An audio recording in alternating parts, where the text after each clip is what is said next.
یوم ترجف الراجفہ، یو واولین ہے اور میم کی زبر کو جلدی پڑھیں گے. ترجف میں را ساکن سے پہلے زبر آنے کی وجہ سے را پر ہے. جیم کو معروف طریقے سے جلدی پڑھیں گے. فا کو الراجفہ کی را سے ملا دیں گے.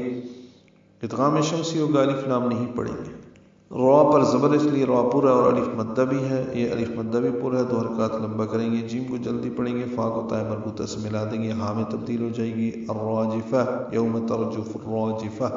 ملانے کی صورت میں تا کی پیش کو معروف طریقے سے جلدی ادا کریں گے. سورۃ المزمل کی آیت نمبر 14 بھی اس کے ساتھ دیکھ لیجئے. جس دن تھرتھرائے گی تھرتھرانے والی، تتبعها الرادفہ، تا کو تا سے ملانا ہے، تا ساکن پہ ہم سے، عین وسط حلق سے ادا ہوگا، حاق سے حلق سے ادا ہوگا، حاق کو الرادفہ کی را سے ملا دیں گے. ادغام شمسی ہوگا، را پر ہے، الف مدہ بھی پر ہے، دال کو جلدی اور معروف پڑھیں گے. فا کو تائے مربوطہ سے ملا دیں گے، وقفاً یہ ہاں میں تبدیل ہو جائے گی.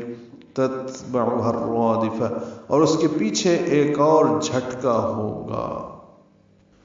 قلوب یومئذ واجفہ، قاف پر لو واو مدہ ہے، 2 حرکات لمبا ہے. بوئی میں ادغام ناقص مع الغنہ ہے. یو واولین ہے، حمزہ یا کی شکل میں ہے. دیو میں ادغام ناقص مع الغنہ ہے. والف مدہ، فا کو تائے مربوطہ سے ملا دیں گے، ہاں میں تبدیل ہو جائے گی. واجفہ، اور اس پہ ہمس ہوگا. دل اس روز خوف سے لرز رہے ہوں گے. ابصارها خاشعہ، حمزہ بالجہر ادا ہوگا، با ساکن میں قلقلہ، صاد پر، الف مدہ بھی پر، را بھی پر، ہا الف مدہ ہے، 2 حرکات لمبا ہے. خا الف مدہ ہے، خا پر الف بھی پر ہے. عین کو تائے مربوطہ سے ملا دیں گے. خاشعہ، اس پہ وقف ضرور کرنا ہے، وقف لازم ہے. تائے مربوطہ ہاں میں تبدیل ہو جاتی ہے اور اس میں ہمس ہوتا ہے. آنکھیں جھکی یعنی سہمی ہوئی ہوں